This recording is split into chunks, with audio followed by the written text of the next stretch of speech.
Welcome to Stoke. We're doing a video of the glorious aspects of Stoke-on-Trent. This is the back end of what used to be Price's teapots. And there's all the rubbish.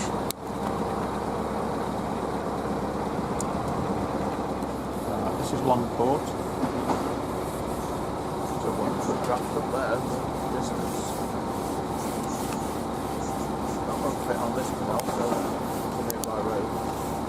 Steelite International, one of the few potteries still left in Stoke-on-Trent. Well, that isn't derelict. Now, I think this one that we're approaching is where they did the Great Pottery Chuck-Off, or Throwdown, or whatever they called it. I'm sure somebody must have watched it. I didn't. I think it was filmed here. We're in Sue Perkins' kitchen, I'm not quite sure. Anyway, we'll have a closer look when we get there. Now, there appears to be some kind of an event going on. Not quite sure. Oh, look, there's a traffic cone. We've just passed a car baby seat floating in the water, but we're not sure if there was still a baby attached to it. If there was, I'm sure. See it on the news. Whatever that was, they've even got security. Yeah. No idea, they seem to be tasting things. Oh God, there's a Viking float boat coming. You need to get out of the way. And I'm on the wrong side of the canal, so I better go. Somebody over there has just shouted to us as though he knew who we were and waved his arms frantically. I haven't got a clue who it is.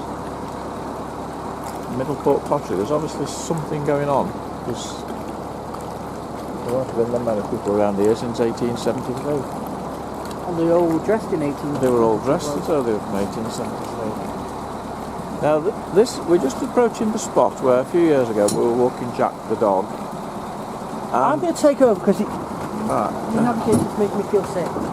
A headless pigeon dropped out of the sky and landed right in front of him, and he didn't quite know what to do. We only assume it had been attacked by a sparrowhawk, and the sparrowhawk had got the rest of it. And we saw, that was the same day, we saw a load of them dead crayfish on the towpath and a dead dog. So you see everything on this stretch of canal, you don't need to go anywhere else. See everything here. Anyway, now this is one of my particular favourites. You can see why Stoke-on-Trent are very optimistic about being the city of culture.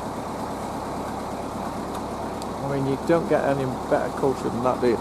Now that obstruction there has been there as long as I've been on this bit of canal.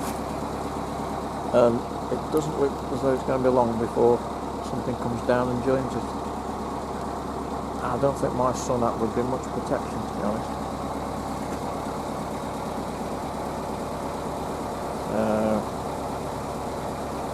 Now this is a good one. Now, a couple of years ago when we came down here, there was the remains of a burnt out fiberglass boat here.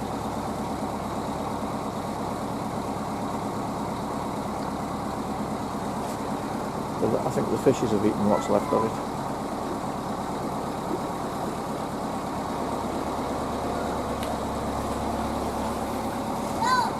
Yeah, city of culture. It's a foregone conclusion, isn't it? It's got to be. What is? Stoke get the city of culture. Well, they're wasting enough of taxpayers' money on it, put it that way. Anyway, the good thing that can be said about this stretch of the journey is the sunshine. So there's old cars and half buildings likely to be in here, so I'll have to put the camera down because we need to take evasive action. That's the arse end of that building we've just passed. Well, I think every end of it's an arse end. It's not all doom and gloom. Look, this is quite a modern place. This is where they store people who don't want to go to work.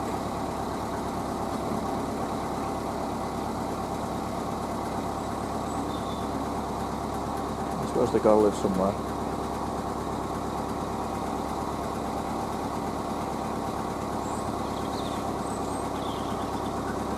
we've got some more award-winning architecture here.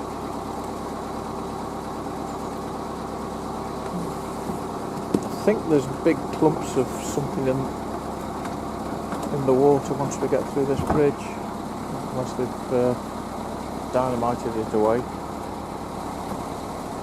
It's getting a bit cloudy. Let's see if there's anything interesting under the bridge. I'll let you know. There wasn't any interesting architecture, but this is how Stoke people catch Sunday tea.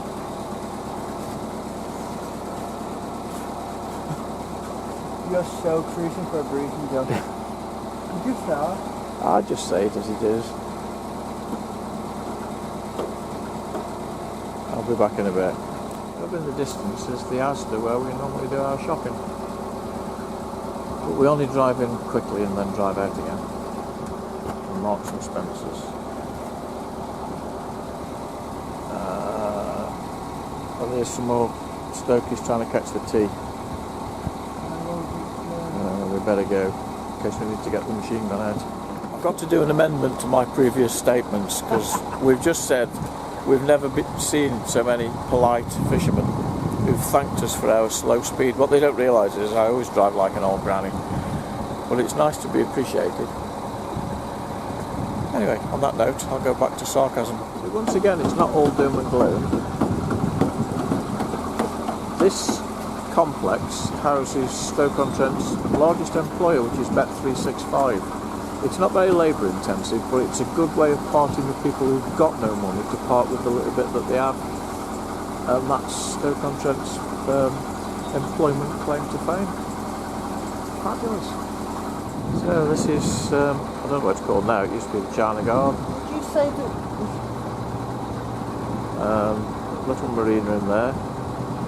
There's a Black Prince, they're responsible for kicking out loads of uncontrollable missiles called hire boats.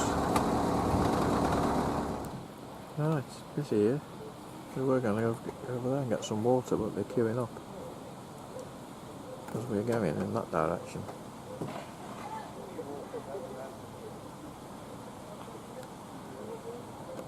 It's still a beautiful morning.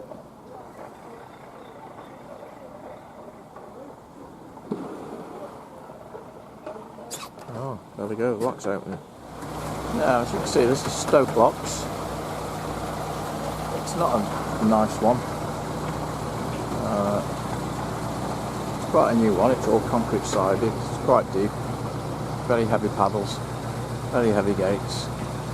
And it's a bit early on a Sunday now, but there's usually loads of drug addicts hanging around under this bridge, but we'll probably have a lie-in until tea time, so we should be through. And that's